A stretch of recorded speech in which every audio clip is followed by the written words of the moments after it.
Are you lost? Where to begin? It's Bowland, not Poland for a start. With a B. A bow in the land, the curve of the horizon. The landscape behind a curtain. The absence, the echo, the hum. The hills are a beacon and a barrier. Time, family, religion and safety all estrange them. Transport, planning, weather too. The gloom of the witching hour, darkness within darkness.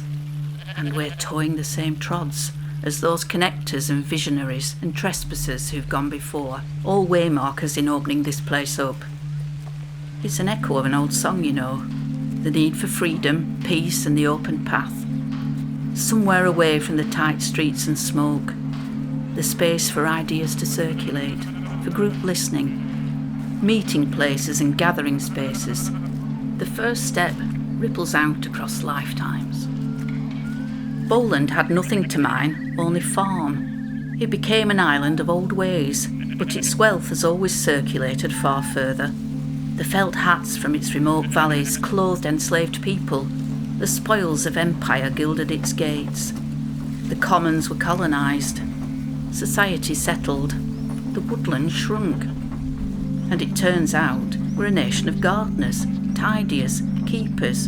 Can we bring ourselves to cope with something unkept? To abandon the idea that the landscape needs us to survive? The royal hunting forest rewilded itself, too far from the court. Moorland became meadow, became scrub. Ruin and rupture all grown over by the swaddling green, the venison and the vert. Perhaps it's time for a new reclamation of our upland wastes. And we're all archipelagos, really. The empty moor, a Victorian invention. Profit and prestige capitalising on aristocratic decline. And so the landscape is itself a picture, a stilled point in time, a refuge of living history, drawn on the wealth of elsewhere, arbitrary borders inked in isolated beauty. And this exclusion has a latency. Lines etched across generations are unevenly felt. The pandemic brought new people here, adventures close to home. Farmers saw their gates left open, litter dropped, fires lit, livestock worried. Everything squeezed, the background unease, unspoken codes of how to behave. The loneliness of an island ebbing on the tides of faraway war. The hours are endless and the tenance is short. The make, do and mend, each farmyard an archaeology of deep time and recent past. Farmers were the original land activists here, each family chipping out a space on the fell to call home. Inheritances now evaporating in ties and tenure. And there's a disconnect from decision making, the clamour of voices from elsewhere, knowledge hard won from working this land, the millstones and grit.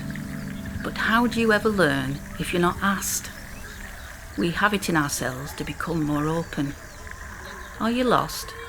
No, you're welcome. So here we are.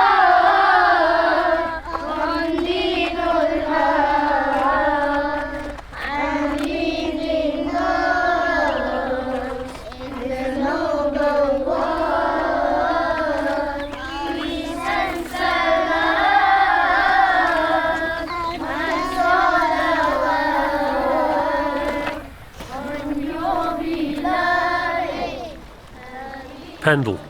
Hills, hills, hills. We all need space to dream. All this was fields just a few generations ago. Heydays of drove roads and dance halls, now awaiting the next unearthing. The sadness of a place stilled. Beneath the bracken, a ghost forest. Under the ripple, a village. Somewhere, seen at a distance. The enclosure, a shadow on the fell.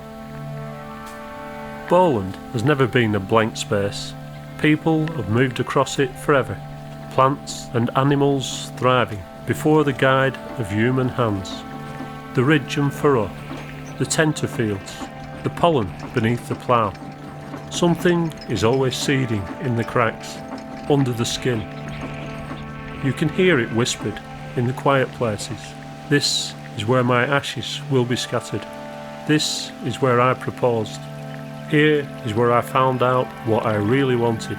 Here is where my world closed.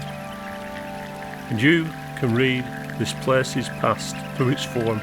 A bow in the land, a curve in the wall, the salt path, the coffin road, beneath the peat, beyond the fell wall, the seed bank mnemonic, the wood for the forest, the expanse of the chase, the corncrake, the wildcat, the lynx. How do we decide what has value here? Will we speak of the salmon, the hen harrier, or the peregrine in the same breath? And what of the landscape's rights itself to keep dark skies and dead spots when the unbroken line is really dashes and dots? The border between memory and imagination is thin. There's a shimmer behind the shroud, a glimpse of something more, the glint of sunlight on spate, the spark of quartz in the peat, the hillside smoke curling through the heather, shards of light through the clag. That hot summer, a few decades past, with wildfires on the fells, the clouds burst and the valleys were full, houses snapped in two, all of us inundated under the same watershed, a glimmer of a distant past turned emergency future, because everything has a return period. The rubble of glacial river made young again, the tunnel under the drowned streets. There's resilience in restoration, both for ourselves and this place. The healthy bog holds the water, damps the flame. This spring it has hardly rained at all. The bogs don't stalk, they shatter, the sphagnum bleached and tattered. Time layers and loops. Access is imagination. This is a place formed in memory. Can we allow it to dream? The shimmer comes from the things beyond our ken, the kin made over and again. So lend your voice to the understory, put your ear to the earth and listen to everything that it's possible to hear. All our bodies of water springing from this place, the bluebells and the mycelium, the fellfoot song. Listen.